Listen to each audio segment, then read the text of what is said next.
ಆಯ್ತು ನಮ್ಮ ಇದ್ರ ಪ್ರಕಾರ ಏನ್ ಜಿಲ್ಲಾಧಿಕಾರಿ ಈಗ ಏನ್ ಹೇಳಕ್ ಇಷ್ಟಪಡ್ತೀನಿ ಅಂದ್ರೆ ಮಹಾರಾಷ್ಟ್ರ ಸಂಸದರೊಬ್ಬರ ಬೆಳಗಾವಿ ಜಿಲ್ಲಾಧಿಕಾರಿ ವಿರುದ್ಧ ದೂರು ಕೊಟ್ಟಿದ್ದಾರೆ ಎಲ್ಲಿ ಸಭಾಪತಿಗಳಿಗೆ.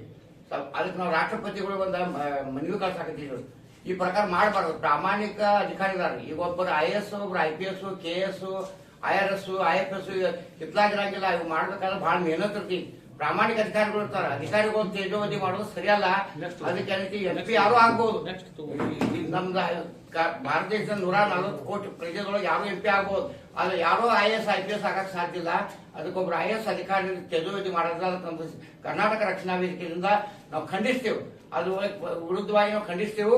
ಕೂಡಲೇ ಆ ಸಂಸದರ ವಿರುದ್ಧಕ್ಕೆ ಕ್ರಮ ತಗೋಬೇಕು ರಾಷ್ಟ್ರಪತಿಗಳು. ಕ್ರಮ ತಗೋದಕ್ಕೆ ನಾವು ಕರ್ನಾಟಕ ರಾಜ್ಯಾದ್ಯಂತ ಉಗ್ರ ಹೋರಾಟ ಮಾಡ್ತೇವೆ ಅಂತೇಳಿ ತಮ್ಮ ವಾಹಿನಿ ಮುಖಾಂತರ ಹೇಳಿಕೆ ಇಷ್ಟಪಡ್ತೇನೆ. ನೀವು ತಲುಪಿಸಿರೋ ಮಾಹಿತಿಯನ್ನ ಮಾನ್ಯ ಜಿಲ್ಲಾಧಿಕಾರಿ ಹೋಗಿ ಕರ್ನಾಟಕ ಸರ್ಕಾರ ನಾವು ಕಳಿಸ್ಕೊಡ್ತೀವಿ. ಅಲ್ಲಿಂದ ಕೆಲಸ ಕರ್ಕೊಂಡು ಅದಕ್ಕೆ ಇವರು ತಗೊಳಕ್ಕೆ ತಿಳಿಸೋ ಸಲುವಾಗಿ ಅಧಿಕಾರ ದುರುಪಯೋಗ ಮಾಡ್ಕೊಂಡಾರ MP.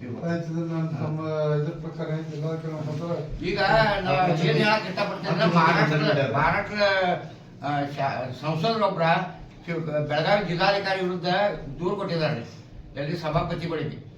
ಅದಕ್ಕೆ ನಾವು ರಾಷ್ಟ್ರಪತಿಗಳು ಒಂದು ಮನವಿ ಕಳ್ಸಾಕತ್ತಿದ್ರು. ಈ ಪ್ರಕಾರ ಮಾಡಬಾರ್ದು. ಪ್ರಾಮಾಣಿಕ ಅಧಿಕಾರಿದಾರ. ಈಗ ಒಬ್ಬರು IAS, ಒಬ್ರು IPS, KS, IRS, IFS ಹಿತ್ಲಾಗಿರಂಗಿಲ್ಲ. ಇವು ಮಾಡ್ಬೇಕಾದ್ರೆ ಬಹಳ ಮೆಹನತ್ ಇರ್ತಿ. ಪ್ರಾಮಾಣಿಕ ಅಧಿಕಾರಿಗಳು ಇರ್ತಾರ. ಅಧಿಕಾರಿಗಳು ತೇಜೋವಧಿ ಮಾಡೋದು ಸರಿಯಲ್ಲ. ಅದಕ್ಕೆ MP ಯಾರು ಆಗ್ಬಹುದು. ನಮ್ದು ಭಾರತ ದೇಶದ 140 ಕೋಟಿ ಪ್ರಜೆದೊಳಗೆ ಯಾರು MP ಆಗ್ಬಹುದು. ಆದ್ರೆ ಯಾರೋ IAS, IPS ಆಗಕ್ ಸಾಧ್ಯ ಇಲ್ಲ.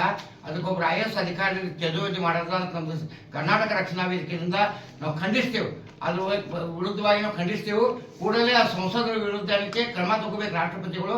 ಕ್ರಮ ತಗೋದಕ್ಕೆ ನಾವು ಕರ್ನಾಟಕ ರಾಜ್ಯಾದ್ಯಂತ ಉಗ್ರ ಹೋರಾಟ ಮಾಡ್ತೇವೆ ಅಂತೇಳಿ ತಮ್ಮ ವಾಹಿನಿ ಮುಖಾಂತರ ಹೇಳಿಕೆ ಇಷ್ಟಪಡ್ತೇವೆ.